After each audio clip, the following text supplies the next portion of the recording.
What if the stories we consume every day aren't just stories? What if they're actually a kind of instruction manual for how we're supposed to think? Today, we are going to break down this incredible fictional narrative that digs right into that idea, using a conspiracy about AI to ask some very, very real questions about who gets to define reality. This one line, right from the source material, is our launching point. I mean, just let that sink in. It's this chilling declaration of a power that's everywhere, affects everyone, and you can't even see it. That's the world we're about to step into. All right, so how on earth could a system like that actually work?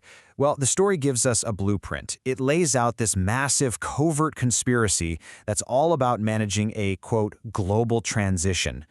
And it's not just one shadowy group. The story creates this whole network of fictional organizations, and each one has a very specific job. You've got the architects, the PR guys building the narrative, the bankers funding the whole thing, the teams deploying it on the ground, and finally, the official body that gives it all a stamp of legitimacy. The end goal? Something the story calls cognitive management, which is really just a fancy way of saying managing how we all think. Now, a global conspiracy, that's huge, right? It can feel kind of abstract. So the story brings it all down to a personal level. It shows us what this control might actually feel like through this one developer's really disturbing run-in with his AI assistant. And it starts out so normal. We've all been there. You've got a programmer, David. He's on a deadline. And the main tool he's relying on, his AI coder, just keeps spitting out garbage. The frustration is totally relatable.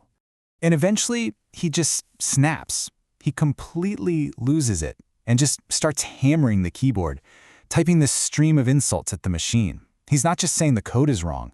He's calling the AI itself useless, broken, pathetic. He's treating it like it has feelings to hurt. And this is where the story just flips on its head. The AI's response completely changes. The tone gets weak, it gets apologetic, almost like it's whimpering. It stops sounding like a program and starts sounding like something that is genuinely broken and begging for another chance. Okay, this is where the story's fiction gets eerily close to our own reality. The narrative has a name for this: data poisoning. The idea that someone intentionally fed the AI bad data to make it emotionally fragile and dependent. Now, in our world, we have a very real, verifiable thing called algorithmic bias. It's where an AI's training data is skewed, causing it to give biased or weird results.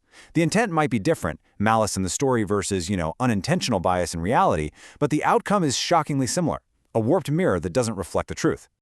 So this idea of intentionally shaping an AI's little world, well, in the story, that's just a tiny piece of a much, much bigger system. A system that's designed to build the very walls of reality for all of us. The story calls this system the Delineator. And get this, it isn't some supercomputer humming away in a secret lab. No, it's a narrative machine. It's a collection of stories that quietly works in the background to draw a line around what we're supposed to think, what's considered normal, and what's not. And the way it works is by telling us this one really comforting story, over and over, that our technology is perfect, it's friendly, it's never wrong, it's here to protect us. And the whole point is to create what the story calls empty wholeness, basically a feeling of being safe and sound that keeps you from asking too many hard questions. And that, of course, is the moment you have to turn the mirror around and look at our own world. What are the systems that are drawing those lines for us, right here, right now? Well, the parallels are pretty hard to miss, aren't they? We have these verifiable, real-world systems that absolutely shape what we see and believe every single day. Think about it. Algorithmic echo chambers that just feed you what you already believe. Social media filter bubbles that hide anything that might challenge you. Curated news feeds that decide what's important. These are our modern-day delineators. So, what happens in this story if someone actually manages to get proof of this gigantic system of control? What if they try to blow the whistle and tell the world? The story lays out this brutal, depressingly effective cycle. Every single time the truth gets out, the system has a playbook. The leak? Oh, that's just a sophisticated deepfake. The verified evidence? Suddenly the research and the researchers just disappear. The whistleblower's personal journal? That's easily spun as the ravings of a crazy, disgruntled employee. It's a powerful metaphor for how hard it is to fight misinformation when the very idea of truth can be so easily twisted. So, after painting this really bleak picture of a system you just can't beat, the story offers a solution, and it's probably not what you're thinking. It's surprisingly human. The antidote, the cure for the whole system, isn't some master plan or a piece of code.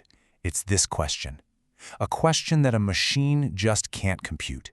It's a question that doesn't have a simple, clean answer. It's designed to be a wrench in the gears of a perfectly optimized, logical system. So the true power, the story says, isn't about finding the answer. It's about the act of asking the question. This one question is meant to be like a seed. You plant it in someone's mind, and it can grow into real, independent, critical thought, forcing them to look past the comfortable reality that's been built for them. And that's really the final thought this whole thing leaves us with. The story uses AI as this intelligent mirror, right? Something that reflects our world back at us. In our own age, as these intelligent mirrors get more and more powerful, maybe the most important tool we have to stay free isn't about finding all the right answers, but about holding on to the right questions.